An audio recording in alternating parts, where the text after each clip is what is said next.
बांग्लादेश में हर दिन किसी न किसी जगह पर हमला हो रहा है। घर व्यवसाय लूटपाट धर्मांतरकरण किया जा रहा है। गांव के गांव जला जा रहा है। কাজওয়ায়ে হিন্দ নামে একটা আপনি ইন্টারনেটে সার্চ দেন, অন্তত হাজার খানেক ওয়াজ মাহফিল পাবেন আপনার ইসলামী চিন্তাবিদদের। তারা বলছে হিন্দু মুসলিম যুদ্ধ হবে এবং দিল্লি ভারত একদিন ইসলামের পতাকা তলে আসবে। এই দেশটা ভাগের কারণে আজকে বাংলাদেশের জনগণ অনেকেই মনে করছে আমরা সাফা করব। আসসালামু আলাইকুম। গেল কদিন ধরে বাংলাদেশে ব্যাপক হিন্দু নির্যাতনের খবর আমরা শুনছি। লালমনিরহাট, কুমিল্লা, ঢাকাতে মন্দির ভাঙা, ওইদিকে সাতক্ষীরাতেও ঘটনা। চারিদিকে শুধু হিন্দু নির্যাতনের এক মনে হচ্ছে যেন এই দেশের মুসলমানদের কাজই শুধু হিন্দুদেরকে এই দেশে থাকতে দেবে না। এবং এটা নিয়ে আপনার ভারতীয় গণমাধ্যম বাংলাদেশের আগে খবর চলে যায় ওইখানে, ব্যাপক নিউজ করছে। সেই নিউজগুলোর মধ্যে সবার আগে যদি বলি, লালমনিরহাটের একটা ঘটনা। 10 টাকার জন্য নাকি এক হিন্দু নাপিত আর তার ছেলেকে বেদম পিটিয়েছে, সেটার ভিডিও বের হয়ে গেল। বাংলাদেশের আগে ভারতে আমাদের সেনাপ্রধানের বক্তব্য তারা কোট করলো। এখন এটা জানার পরে আমি লালমনিরহাটে ওসির সাথে কথা বললাম। এই ওসি হচ্ছে সেই ওসি যিনি কিনা কয়েকদিন আগে একটা ভিডিও ভাইরাল হয়েছিল, যিনি বলেছিলেন আমার থানায় জিডি করতে টাকা লাগে না, মামলা করতে তার টাকা লাগে না, কারো কোনো তদবির লাগে না, সোজা আমার কাছে চলে আসবেন। এই ওসি আপনাদের সব ধরনের আইনি যত সুবিধা আছে, অধিকার আছে, সেটা সংরক্ষণ করবেন।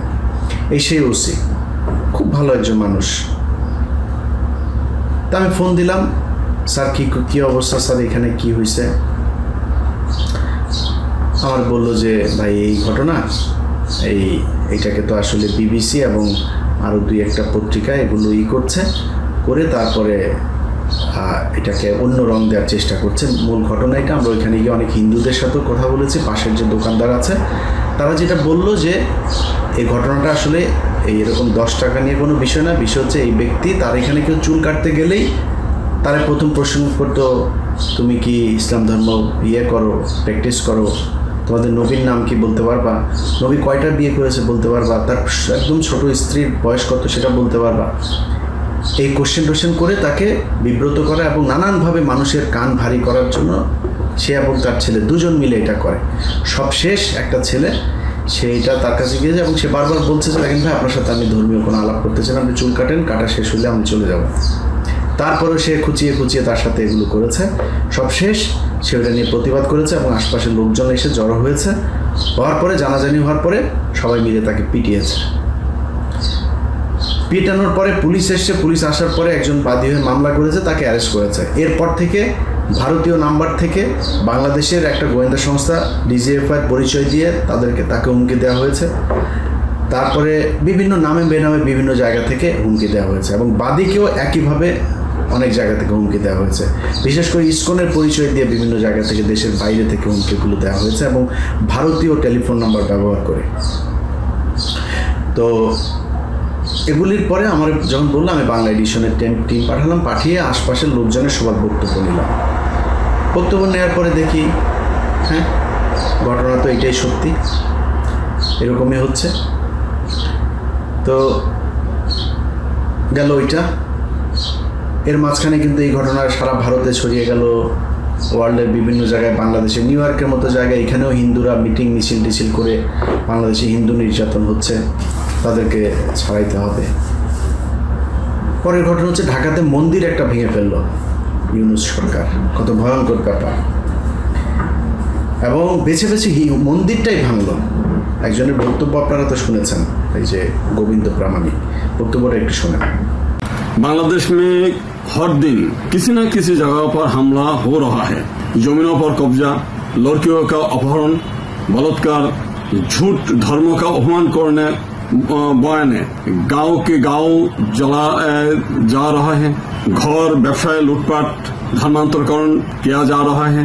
परिणाम स्वरूप हिंदू देश सरकार भाग गया है। এই বদমাইশ হচ্ছে বাংলাদেশের রয়ের সবচাইতে বড় এজেন্ট। মাঝে মধ্যে জামায়াতে ইসলামের একটু তেল দেওয়া কথাবার্তা বলে জামায়াতে ইসলাম মনে করে ও এটা তো আমাদেরই গোবিন্দ প্রামাণিক, আমাদের লোক। এর একটু প্যাম্পার করে। এই বদমাইশ বাংলাদেশে মাঝে মধ্যে খুব সুন্দর সুন্দর কথা বলে, বিভিন্ন টক শোতেও সে মুসলমানরা না, আমাদের দেশে হিন্দুদের কোনো নির্যাতন করা নেই, এখানে যা হয় সেটা আওয়ামী লীগের রাজনীতি, আওয়ামী লীগ হিসেবে তাদেরকে মারধর করা হয়, মারামারি যা হয় এগুলো। ইন্ডিয়ার চ্যানেলে গিয়ে সে আবার আরেক কথা বলে। দেখেন, আমি তার বাংলাদেশের আপনার কথা শুনেছেন, আমি বাংলাদেশ এবং ইন্ডিয়ার, আপনি দুই জায়গায় সে কী কথা বলে আপনি এটা একটু শোনেন। আপনি কি অখণ্ড ভারতে সমর্থন করেন? কেউ কেউ বলেছে যে আপনি অখণ্ড ভারত চান। আপনার চরমনের হুজুর বলেছেন যে উনি দিল্লিতে ইসলামের ঝান্ডা উড়াইতে চান, তাহলে উনি অখণ্ড ভারত চান। যদি বাংলাদেশের পতাকার সময় যদি দিল্লিতে ওঠে তাহলে তো অখণ্ড হয়ে গেল, এখানে অখণ্ডই হয়ে গেল। তাকে তো মুসলিমরা অহরহ বলছে, এবং গাজওয়ায়ে হিন্দ নামে একটা আপনি ইন্টারনেটে সার্চ দেন, অন্তত 1000 খানেক ওয়াজ মাহফিল পাবেন আপনার ইসলামী চিন্তাবিদদের। তারা বলছে হিন্দু মুসলিম যুদ্ধ হবে এবং দিল্লি ভারত একদিন ইসলামের পতাকা তলে আসবে। তো অখণ্ড ভারত হয়ে গেল, এটা মুসলিমরাই চাচ্ছে, আমার তো চাওয়ার দরকার নেই। আর বাস্তবতা হচ্ছে যে আপনি কি মনে করেন? আচ্ছা, আমি মনে করি এটা একটা অসম্ভব ব্যাপার।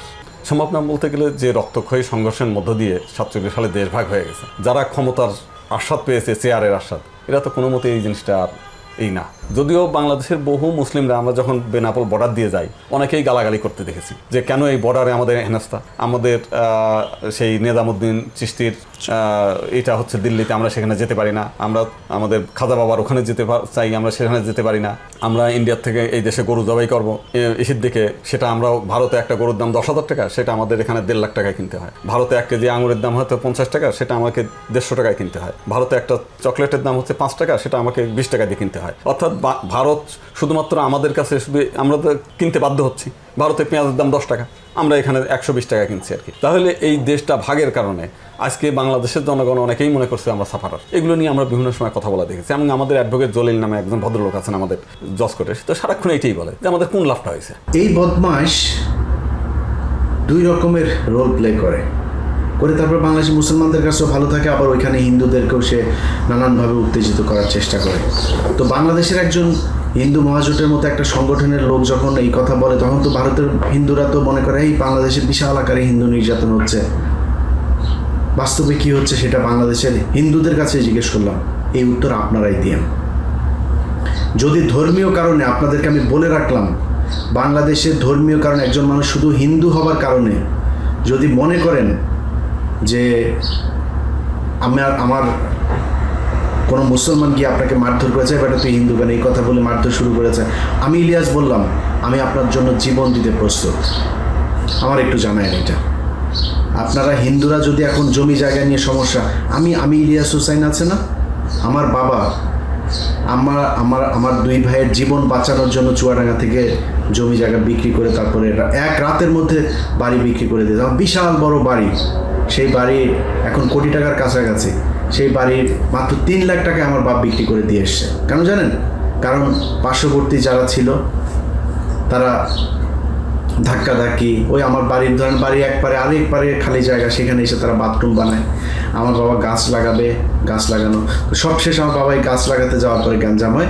সেদিন গ্রামে লোকজন ডাকার পরে ওইটা নিয়ে ওদের সাথে আমার 2 ভাইয়ের আমাদের খুব গ্যাঞ্জাম হয়েছিল, এবং আমার বাপ বুঝতে পেরেছিল যে আমরা এদের সাথে মারামারি করব এবং মার খাবো। তো আমার বাপ একটা কথা বলেছিলাম, মনে হয় বারবার বলেছে যে জমিটা বিক্রি করে না, বাড়িটা বিক্রি করে না।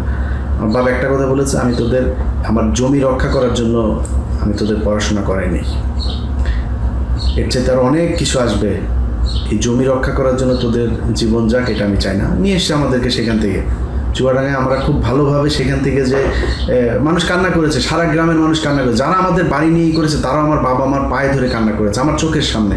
ওই ভিডিও এখনও আছে, গ্রামের মানুষ আমাদের জন্য কত কান্না করেছে।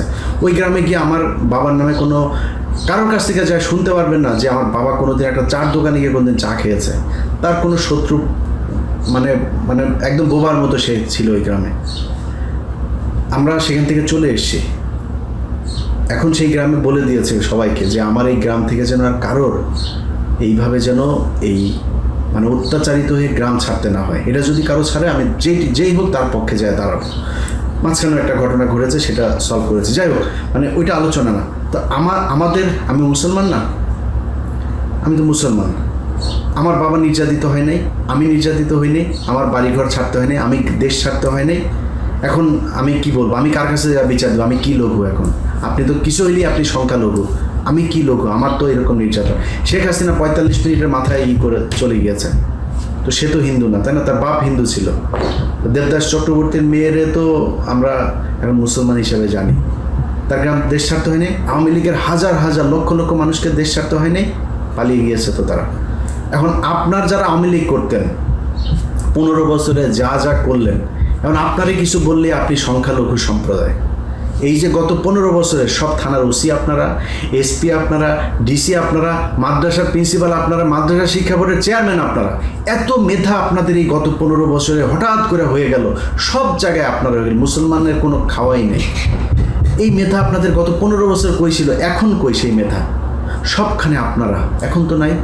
আরে ভাই, আপনি মানুষ তো 5%, তো 5% অনুপাতে তো আপনি থাকবেন। আপনি তো সব জায়গায় যেভাবে দখল করেছিলেন, এই বনোজ কুমার থেকে শুরু করে এই যে বিপ্লব কুমার টুমার যা ছিল, এই যে কমল দে, ওরাও আমি জানি না চিটাগাংয়ের মানুষ ওরা এখনও কীভাবে সুস্থ রেখেছেন আমি জানি না। ওর বাড়িঘর এখনও আছে কেমনে সেটা আমি জানি না। থাকা উচিত না, উড়ায় দেওয়া উচিত ওর সব, এখনো পর্যন্ত আছে। আপনারা যা করেছেন, যত মানুষ হত্যার সাথে বনোজ, এই কমল দে, এই বিপ্লব কুমার জড়িত, তাদেরকে আপনি এখন কিছু বললে যদি হিন্দু মনে করেন তাহলে তো হবে না। সেখানে ঢাকাতে মন্দিরই করা হয়েছে, উচ্ছেদ করা হয়েছে, পাশে মসজিদ ছিল সেটা উচ্ছেদ করা হয়েছে, বিএনপি পার্টি অফিস সেটা উচ্ছেদ করা হয়েছে এখন সরকারের জায়গায়। এবং সেই মন্দিরটা কিন্তু স্থায়ী কোনো মন্দির নেই। গত ইয়ের সময় আপনার পূজার সময় অস্থায়ীভাবে তাদেরকে পূজা উদযাপনের জন্য একটা সুযোগ জায়গা দেওয়া হয়েছিল। এরা এমনিতেই এটা প্রতি বছর করে আবার ফের সেখান থেকে সরে আসে। ওদের স্থায়ী যে মন্দিরগুলো আছে এগুলোর বাইরে ওই জায়গাগুলো ওরা পার্মানেন্ট থাকে না। তো এটা ভাঙার পরে ব্যাপক আকারে এই বদমাশ, এই প্রামাণিক মিটিং, মিছিল, বিক্ষোভ, নানান কিছু শুরু করে দিল। ওদের কাজ হচ্ছে ভিডিওগুলো করে করে বিদেশে পাঠানো, আর চুপে চুপে যায় কলকাতার চ্যানেলে গিয়েও সুন্দর করে কথা বলবে না, মুসলমানরা আমাদের উপরে কোনো করেন। হিন্দি চ্যানেলে যায়, ওরা মনে করে এগুলো আমাদের চোখে আসবে না, সেখানে যায় ঠিকই আমাদের বিরুদ্ধে এক গাদা নালিশ করে তারপর আসে। এগুলো যায় বিভিন্ন আন্তর্জাতিক জায়গাতে যায়। তো এই বালছাল করে তো এবার কাজ হবে না। এটা তো হাসিনার বাংলাদেশ না রে ভাই, এটা বুঝতে হবে। এটা এই মুহূর্তে ডক্টর ইউনূসের বাংলাদেশ, কয়দিন পরে ডক্টর তারেক রহমানের বাংলাদেশ হবে। এই দেশে আপনি চাইলেই এগুলো করতে পারবেন না আগের মতো। এখন আপনাদের সিদ্ধান্ত নিতে হবে আপনি কি করবেন। কুমিল্লার ঘটনায় একজনের বলা হলো তারা নাকি ধর্ষণ করেছে, সংঘবদ্ধ ধর্ষণের পরে ভিডিও করে ছড়িয়ে দিয়েছে। খোঁজ নিয়ে কি জানা গেল, তার পরকীয়া প্রেমিক ছাত্রলীগ করতো, তারা এক নাটক সাজিয়ে সেখানে সেই ভিডিও ছড়িয়ে দিয়েছে। এখন ভাই 15 বছর যা করলেন বাংলাদেশের মুসলমানরা মাফ করে দিল।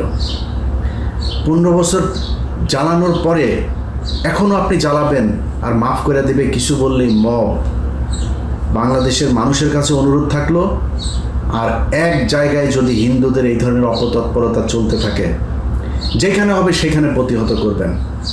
আমি আপনাদেরকে গ্যারান্টি দিলাম, আমি দায়িত্ব নিয়ে বলছি, এই সরকারের দায়িত্বশীল জায়গার সাথে কথা বলে বলছি, এই দেশে যৌক্তিক কারণে এই দেশ রক্ষার জন্য ছাত্র সমাজ, সাধারণ জনতা তারা মাঠে থাকবে। যখন যেখানে অন্যায় থাকবে সেটা প্রতিহত করবে। এরপর থেকে সরকারের কোনো বাহিনী একজনকে মব হিসাবে ট্রিট করে তারপরে তাদেরকে কোনো ধরনের শাস্তি দেবেন। আমি দায়িত্ব নিয়ে বললাম, যেখানে কোনো সমস্যা হবে সেখানে আপনি প্রতিহত করবেন। যেই দেশে আইন শৃঙ্খলা বাহিনী কিংবা সুশীলরা যেই দেশের সমস্যার সমাধান করতে পারে না, সেই সমস্যার সমাধান করবে এই দেশের ছাত্র সমাজ, কারণ তাদের হাত ধরে এই দেশ স্বাধীন হয়েছে। এখন এই কথা বলার পরে অনেকের চুলকানি শুরু হবে।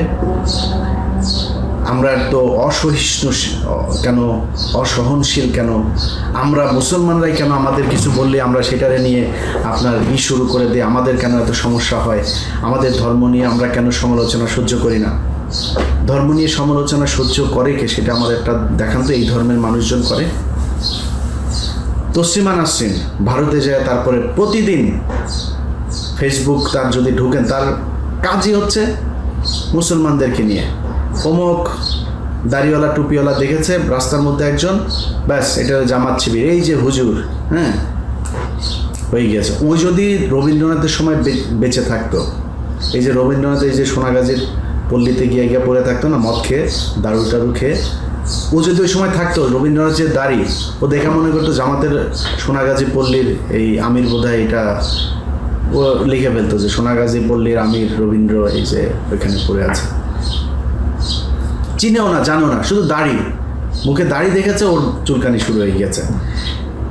অথচ যেই দেশে আছে, যদি সমালোচনা করতে চান, আপনি ধর্ম নিয়ে সমালোচনা করবেন, কার ধর্ম নিয়ে আপনি সমালোচনা করতে পারবেন না বলেন? কিন্তু যদি বলেন যে আমরা এখন সমালোচনার একটা প্রতিযোগিতা করব, ভারতে যা করা যাবে পৃথিবীর কোনো ধর্মকে তা করা যাবে না। মুসলমান, খ্রিস্টান আর ইহুদিদের এই তিন ধর্মের তো মানে বেসিক অনেক কিছু মিল, অনেক মিল। হাস্যকর যদি নাকি আপনি করতে চান, ইন্ডিয়াতে যেতে হবে। অথবা আপনি সমালোচনা করবেন, আপনি সমালোচনা সহ্য করবেন। ফেসবুকের ফুডাররা পর্যন্ত তসলিমা নাসরিন বন্ধ করে রাখে, এরপরে তারা আমাদের সবক দেয় আমরা সমালোচনা সহ্য করি। তোর ফেসবুকের ফুডা খোলাগে, তোর যদি এত মানুষ যদি তোর পক্ষে থাকে, তুই তো ভারতে গিয়ে বসে আস, পশ্চিমবঙ্গের সব হিন্দুরা তোর পক্ষে থাকবে, সমস্যা কোথায়? সহ্য কর। আমরা তো আমি ইলিয়াস হুসাইন তো আজ পর্যন্ত কারোর কমেন্ট ব্যান করি নাই, কারোর তো ব্লক করি, যার মনে চায় বলবে। আমার পোস্ট যেটা খারাপ হবে, আমি তো ফেরেশতা না, আমি তো যা বলবো সেটাই কোরআন না। তো আমার অনেক কিছু মিথ্যা হইতে পারে, আমার এই মানে ভুল হইতে পারে, আমার অনেক কিছু আমার কি বলে মানে আমি ভুল করতে পারি, যে আমার ধরেন একটা বিষয় নিয়ে আমি একটা জিনিস জেনেছি, সেটা অন্য কিছু আমি একজনের ব্যাপারে বলছি, আমার কৌশলটা একরকম হবে, আরেক রকম হইতেই পারে। সেখানে আমার যারা দর্শক আছে তারা আমাকে বলবে যে ভাই আপনার এই জিনিসটা বোধহয় ঠিক না, এটা এরকম, আমি সেখান থেকে লেসন নিব। আপনি আপনার ফুটা বন্ধ করে দিয়ে তারপরে আপনি বলেন আমাদেরকে মুসলমানদের সমালোচনা সহ্য করতে। ভাই, সমালোচনা কারা কতটুকু সহ্য করে না আমরা জানি। আজকে বলেন পৃথিবীর বিভিন্ন দেশে দেশে যায়, তারপরে সব ধর্মের গ্রন্থ আমরা পড়াবো একই সাথে, কোরআন, বাইবেল, কোরআন, তারপরে এই কি বলে হিন্দুদের গীতা, পুরাণ, সব ধর্মীয় গ্রন্থ যা যা আছে সবগুলোরই নিয়ে পড়ান। আমি সহ্য করবো, আপনি সহ্য করবেন? যেই দেশে পুলিশ পাহারা দিয়ে তারপরে কোরআন শরীফ পড়ানোর ব্যবস্থা করে দেওয়া হয়েছিল, সেই দেশের সংখ্যাগুরু যে ধর্মীয় গোষ্ঠী আছে তাদেরটা নিয়ে পড়াইতে দেন, তো আমি পড়াইতে চাই, দিবে কিনা জিজ্ঞেস করেন, যায় দিবে কিনা? সব ধৈর্যের পরীক্ষা খালি আমি মুসলমান, আমারই দেয়া লাগবে, আর কারোর কোনো ধৈর্য নাই, যা মনে চায় তাই বলবেন, আমার ধর্ম নিয়ে আমি সহ্য করব। এত সহজ না। আমার ধর্ম আপনার ধর্ম নিয়ে কটাক্ষ করার সেই স্বাধীনতা দেয় নাই, কিন্তু আমার ধর্মীয় যে অনুভূতি, আমার ধর্মীয় যেই শ্রদ্ধা জায়গাগুলো, সেগুলো রক্ষা করার দায়িত্ব দিয়েছে। এখানে সোশ্যাল মিডিয়াতে দেখে বললাম না, অনেক কঠিন আমাকে দায়িত্ব দেওয়া হয়েছে এটার জন্য। সেটা যদি করা হয় তাহলে কিন্তু অনেক বড় বিপদে পড়বেন। আমি হিন্দুদের কাছে হাত জোর করে ভাই ক্ষমা চাই, যে ভাই এই দেশে আপনাদেরকে নিয়ে আমরা শান্তিতে থাকতে চাই। ইসলাম ধর্ম পৃথিবীতে শক্তি প্রয়োগ করে আসে নাই। এই ইসলাম যতবার প্রস্ফুটিত হয়েছে, যতবার এটা স্ফুলিঙ্গের মতো ফুটে উঠেছে, ততবার ইসলাম প্রচণ্ড খারাপ অবস্থায় ছিল। ইসলাম সবসময় খারাপ অবস্থা থেকেই উঠেছে, ভালো অবস্থা থেকে ইসলাম কখনো ভালো কিছু করতে পারে নাই। ভালো অবস্থা থেকে তাদের অবনতি হয়েছে সবসময়। অতএব এই দেশে এই হাতে গোনা কয়েকজন মানুষ এসে না পুরো ভারতবর্ষকে একদম, এগুলো ইতিহাস, ওটা নিয়ে আর বললাম না, বললে আবার সোশ্যাল মিডিয়া যেহেতু বহুত কথাবার্তা কাটটাট করে অনেক কিছু করে ফেলতে পারেন, যে কারণে আর বলছি না। কি করেছে সেটা খুব ভালো করে জানেন। এখানে এসে যুদ্ধ করে আপনার গরু গোবিন্দদেরকে আপনার করতে হয় নাই, মানে পরাজিত করা লাগে নাই। হ্যাঁ, এমনি এর আগে যারা এসেছিল তাদের কথা ইতিহাস পড়েন, তারপরে জানতে পারবেন যে মুসলমান দলে দলে হাজার হাজার লক্ষ লক্ষ মানুষ কিভাবে মুসলমান ধর্ম গ্রহণ করেছে। কারোর পেটায় মুসলমান বানানো হয়নি। মুসলমানদের ধর্মের সৌন্দর্য দেখা এই ভারত উপমহাদেশের মানুষ ইসলাম গ্রহণ করেছে। অতএব আমরা এইটারে কারোরে পেটায়া, কারোরে জোর করে, কারোর ধর্ম মন্দির ভেঙে দিয়ে, কারোরে মারধর করে তারপরে কালেমা পড়ায় ইসলাম গ্রহণ করাবো, এটা যদি কেউ করে আমারে বলেন, আমি ইলিয়াস প্রথম ব্যক্তি হব তার বিরুদ্ধে তাকে প্রতিহত করার জন্য। কোনো মুসলমান যদি এটা করে থাকে আমাকে একটু প্রমাণ দেবেন। আমি যদি তারে সর্বোচ্চ শাস্তি নিশ্চিত করার জন্য যদি কাজ না করি, সেদিন আমারে বলেন। এখন ভাই সিদ্ধান্ত আপনাদের। আপনারা যারা হিন্দু ধর্মের যারা আছেন ভাই, আপনাদের বিরুদ্ধে এখন কিন্তু প্রতিশোধ নেওয়ার সময়। আমরা মাফ করে দিলাম, কিন্তু এটা জানি যে এই দেশের অনেক হিন্দু মানুষ আছেন যারা সাধারণ হিন্দু, যারা নিজেরাও এই হিন্দুদের এই কট্টর এইসব এগুলোকে পছন্দ করেন না, ভাই আপনারা খালি চুপচাপ থাকবেন হবে না। এখানে এসে ওই যে মনে আছে আপনার এক বদমাইশ আগের বার ট্রাম্প যখন ছিল, সে এসে বলল যে বাংলাদেশে নাকি 10 মিলিয়ন হিন্দুদেরকে বাংলাদেশ থেকে বের করে দেওয়া হয়েছে। আপনাদের উচিত ছিল এটা প্রতিবাদ করার। হিন্দুরা যদি নাকি এমন কোনো পরিস্থিতি তৈরি করে আওয়ামী লীগ এবং গোয়েন্দা সংস্থার টাকা খেয়ে দেশকে অস্থিতিশীল করার জন্য, আপনারা তো অন্য ভালো হিন্দুরা তো আছেন, আপনারা পাশে আরেকটা সমাবেশ করেন, আপনারা মুসলমানদের পাশে এসে দাঁড়ান যে না আমরা একসাথে থাকতে চাই, মিলেমিশে থাকতে চাই। এই দেশে হিন্দু মুসলমান সবাই এই দেশের নাগরিক, আমরা এই দেশকে ভাগ করতে চাই না ধর্মের ভিত্তিতে।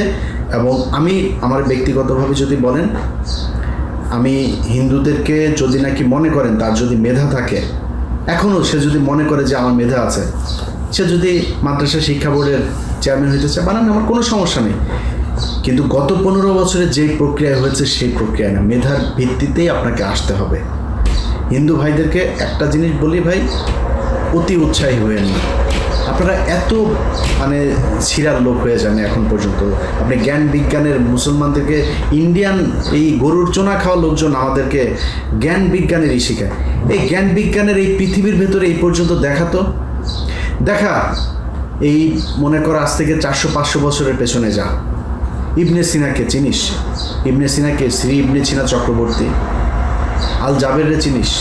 আল নাসেররে চিনিস? এগুলোর চিনিস? এগুলো কারা জানিস? বাংলা এই পৃথিবীর ইতিহাসের সভ্যতার যেই বিকাশ এই মুসলমান বিজ্ঞানীদের হাত ধরে হয়েছে। একটারে দেখা তো শ্রী লেখা আছে পিছনে, খুঁজা পার কর যা। এরা কিছু বললে এরা নাকি সনাতন ধর্ম, এরা 4000 বছর আগে এরা করেছে। এখন তারাই হলো পৃথিবীর মধ্যে সবচাইতে উৎকৃষ্ট, আর সব হলো নিকৃষ্ট। ভাই আপনার ধর্ম নিয়ে আমার কোনো সমস্যা নেই, আমার দেখান না যে 4000 বছর আগে একজন বিজ্ঞানী ছিল যার নামের আগে শ্রী অমুক এই আপনারা করে গিয়েছে, আপনারা সব সভ্যতা বানিয়েছেন আর মুসলমানরা খালি গোবর খাইতো। আরবে গিয়েছেন? আরবে এখন পর্যন্ত যা দেখেন তো, এই পৃথিবীর মধ্যে সবচাইতে সিভিলাইজ এখন পর্যন্ত আরব। এই পৃথিবীর মধ্যে সবচাইতে শান্তিপূর্ণ দেশ এখন পর্যন্ত আরব। পৃথিবীর মধ্যে সবচাইতে মানে দামি ব্র্যান্ডের ঘড়ি, দামি ব্র্যান্ডের পারফিউম, দামি ব্র্যান্ডের গাড়ি, সবচাই সুযোগ সুবিধা নিয়ে এখন আরবের মানুষ আছে। আপনি ভারত থেকে ওইখানে যান ওদের বাথরুম পরিষ্কার করে তারপরে কিছু রিয়েল আনার জন্য, বুঝেন নাই? ওইখান থেকে আপনার দেশে আসে নাই। কিছু বললে এরাই সবচেয়ে সবারই পাওয়ারে বাবা, আমরা মুসলমানরা নাই খালি খাই আর 4টা বিয়ে করি আর পোলাপান পয়দা করি। বাট তোর এক দেশের মধ্যে 150 কোটি, পুরো আরব মিলাও তো 20 কোটি নাই। আমরা খালি বিয়া করি আর মায়া মানুষ খালি পয়দা করি, বাচ্চা পয়দা করি। তোর 150 কোটি আসলো কোথেকে? এটা কি ডিম পায়রা বাচ্চা হয়েছে? তোরা বিয়া টিয়া করিস নাই নাকি? এগুলো আমাদেরকে শেখায়। তো ভাই সমালোচনা যদি করেন, বহুত সমালোচনা, আপনার প্রতিযোগিতা করতে চান সমালোচনার, সবচাইতে মজার যে ফানি ভিডিও আছে না, তার চাইতেও বেশি হাসবে যদি নাকি আপনারা যদি ধর্ম নিয়ে যদি সমালোচনা যদি করতে আসেন। এমন জিনিস বলবো ওইটা থেকে মানে মানুষের সামনে মুখ দেখাইতে পারবে না। আমরা পৃথিবীর বহু সভ্য জাতিকে চিনি, তারা পৃথিবীর সবচাইতে উৎকৃষ্ট গণতন্ত্রের প্রতীক, তারা পৃথিবীর সবচেয়ে উৎকৃষ্ট মুক্ত স্বাধীনতা, বাক স্বাধীনতার কথা বলে। একজন ধর্মীয় নেতা তারা ভিসা দেয় না তাদের দেশে যাইতে। ডক্টর জাকির নায়েক কি করতো ভারতে? কারো পেটাইছে? কারো জোর করে ধর্মান্তরিত করেছে? কেন থাকতে দেননি? আর 5 বছর থাকতে দিতেন ডক্টর জাকির নায়েকরে, তারপরে বুঝতেন মজাটা কি। কারণ পেটানো লাগে নাই তো। আমাদের মুসলমানদের পেটানো লাগে না। আল্লাহ যেটা আমাদের জন্য দিয়েছেন, আল্লাহর কাছে শুকরিয়া। আল্লাহ মৃত্যু পর্যন্ত যেন একদম শুদ্ধ ইমান নিয়ে যেন আপনার আল্লাহ মৃত্যুবরণ করে। এর বাইরে ধর্ম নিয়ে আর কোনো চাওয়া নেই ভাই। আপনি যদি আপনার ধর্ম নিয়ে আমারে বুঝাইতে চান, বুঝাইতে আসেন, কোনো সমস্যা নেই। আপনারে আমার জোর করে ধর্ম পালন করার দরকার নাই। আপনার সাথে আমি ধর্ম নিয়ে বাঁধতেও চাই না। ধর্মের কারণে আপনাকে আমার চাইতে ছোট জায়গায় রাখতে চাই না। আমরা সবাই সমানই, সমাজে সমানভাবে বসবাস করতে চাই। যদি মনে করেন যে আমাদেরকে কোনোভাবে কোনো কারণে আপনাদের কোনো সাপোর্ট লাগে, বললেন ভাই মুসলমান হয়ে আপনার পাশে থাকবো, কোনো সমস্যা নেই। এই ধর্ম নিয়ে আপনাদেরকে নানান ধরনের কথাবার্তা। এদিন এক বিশেষজ্ঞ তিনি বলছে যে মুসলমানরা কেন জিজিয়া কর নেয়, ইসলামী রাষ্ট্রে জিজিয়া কর কেন নেয়? আরে বেটা, মুসলমান রাষ্ট্রে সবাইকে জাকাত দেওয়া ফরজ, জাকাত তারে দিতেই হবে। এখন আপনি তো মুসলমান না, আপনি জাকাত দিবেন? আপনার জন্য তো জাকাত ফরজ না, কিন্তু এই যে জাকাতের টাকাটা দিয়ে যে গরিব মানুষকে সহায়তা করা হয়, হসপিটাল করা হয়, রাস্তাঘাট করা হয়, জনকল্যাণমূলক কাজ করা হয়, এখন আপনি তাহলে কি দিবেন? আপনি কর দিবেন না সরকারে? সেটার নাম জিজিয়া। এমনভাবে সেটাকে বলা হয়েছে, জিজিয়া মানে বোধ হয় ওইখানে ওই মুসলমান দেশে থাকে, এই জন্য ওর কাছ থেকে টাকা নিতে হয়।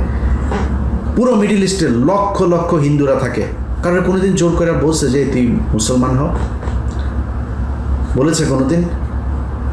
একটু বুঝছেন আপনারা ভাই, হিন্দু আমাদের দেশে থাকেন, কোনো সমস্যা নেই। আপনারা আপনাদের দেশ, এটা আমাদেরও দেশ, সমান অধিকার দুই দেশেরই দুই জনাদেরই থাকবে। ধর্ম নিয়ে বিভেদ করেন না। আর আওয়ামী লীগের এই ফাঁদে পা দিয়েন না। আওয়ামী লীগ, গোয়েন্দা সংস্থা, ভারতীয় এগুলোর ফাঁদে পা দিয়ে উল্টাপাল্টা আকাম কুকাম করতে চাবেন, তাহলে কিন্তু ভাই পরিস্থিতি খারাপ হবে, সেটা সামাল দিতে পারবেন না। ওই আগের মতো ওই পার থেকে আসে তারপরে বাঁচাবে, ভারতীয় হাইকমিশন থেকে ফোন করে দিবে, ওই সুযোগ আপনাদেরকে দেওয়া হবে না। সবার কাছে দোয়া চাই, বাংলা এডিশন 16 জুলাই থেকে বাংলাদেশে কার্যক্রম চালু করবে। আপনাদের সবার কাছে অনুরোধ থাকবে, এই বাংলাদেশের স্বাধীনতা সার্বভৌমত্ব রক্ষায় বাংলা এডিশন আপনাদের পাশে থাকবে। একটা বিশাল সুন্দর স্মার্ট একটা টিম নিয়ে আমরা মাঠে নামছি। আপনাদের সবার সহযোগিতা চাই, ভালোবাসা চাই, সমর্থন চাই। যেখানে যাই হোক, কোনো অন্যায় যদি হয় আমাদেরকে জানান, আমাদের টিম আপনাদের কাছে পৌঁছে যাবে, আপনাদের জন্য কাজ করবে। সবাই ভালো থাকেন, আল্লাহ হাফেজ।